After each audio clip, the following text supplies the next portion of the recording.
This is a story that came out December 31st, 2017. The Tribune Chronicle opioid crisis breaks records.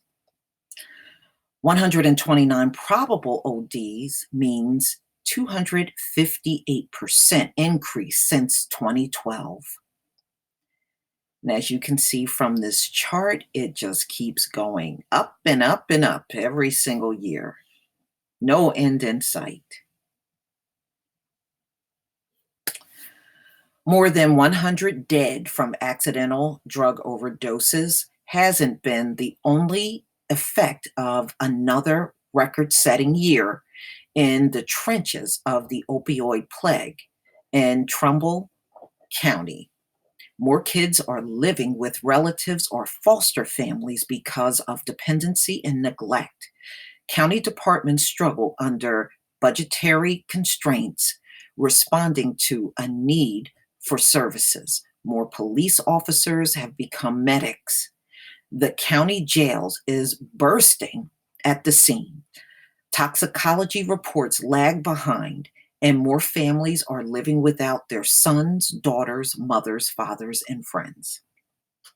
But 2017 also has seen the media and lawmakers talking about solutions, agencies getting more involved with substance use prevention, more people on the front lines getting trained to reverse opioid drug overdoses, and officials and individuals alike working to reduce the stigma that allows substance use disorders to flourish.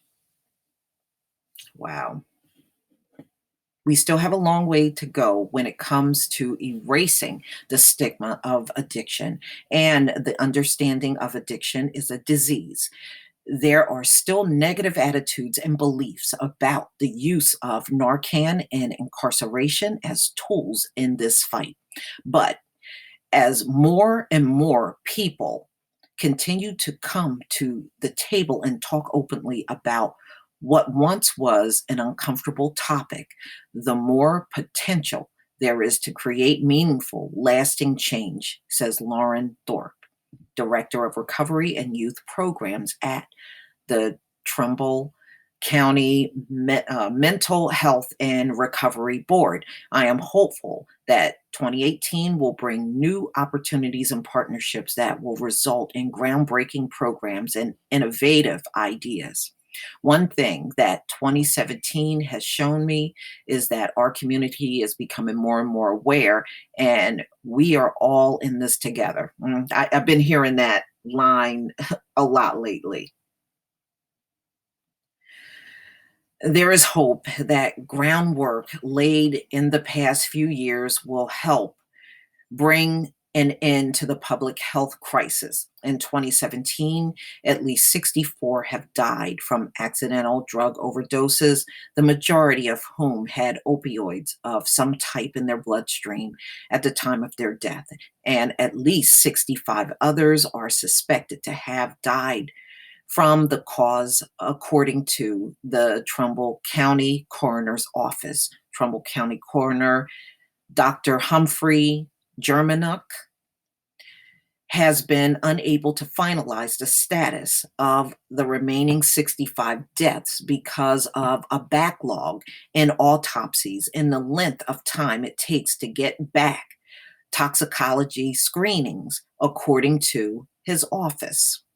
If the 65 cases are confirmed, that pushes the county to 129 accidental drug overdose deaths.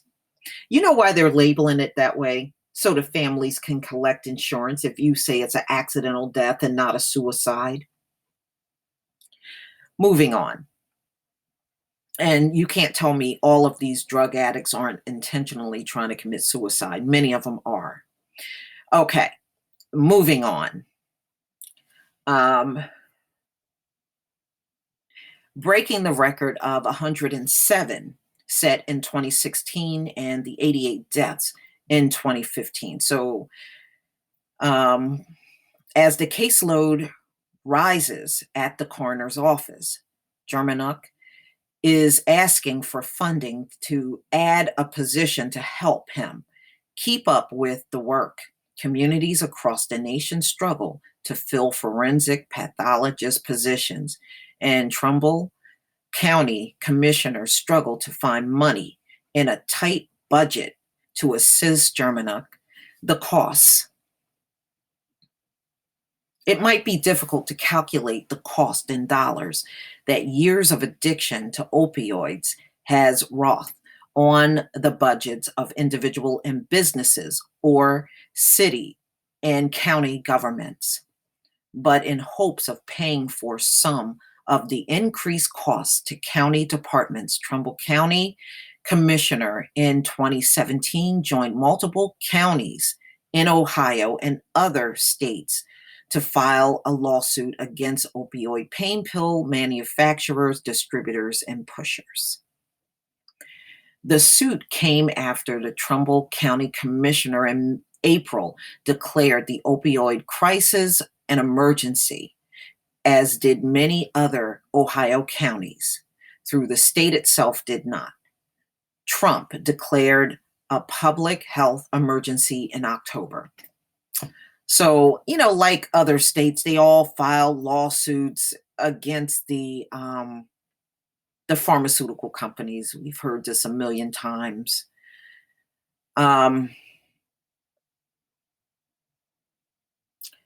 jail is often at or over capacity, said Trumbull County Sheriff Major Dan Mason, jail administrator during county budget hearings in November. Wow, isn't that something? We tried to tell the white community when crime went up in the Black community during the crack epidemic. You wanted to believe that we were just inherently violent. So what, are you inherently violent now that you're going through the same identical thing? No, so what do you call it now?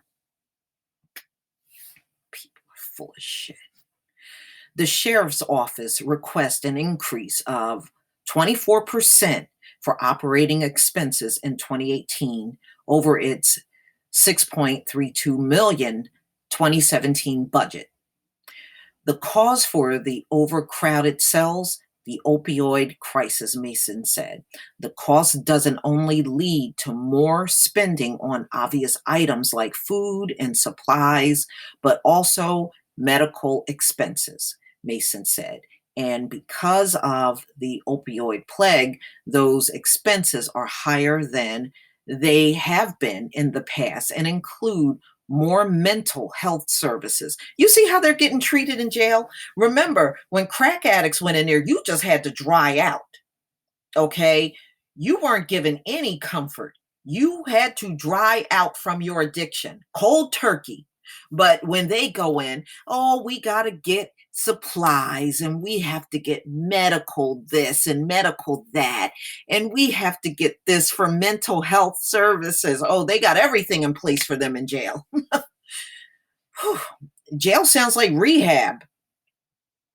Plus, overcrowding at the jails lead to more wear and tear, Mason said.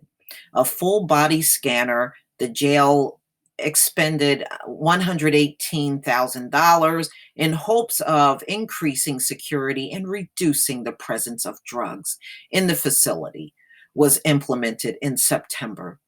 Jail sounds like rehab, y'all. Jail sound like jail during the crack epidemic, though. The need for the scanner was made apparent with several opioid overdoses in the jail in 2017. 2 inmates overdosed in October, 3 in September, and 1 in April. So these people are in jail and they're still ODing on drugs. Okay, inmates all survived the overdoses. Okay. I'm just going to go down a little further. Children.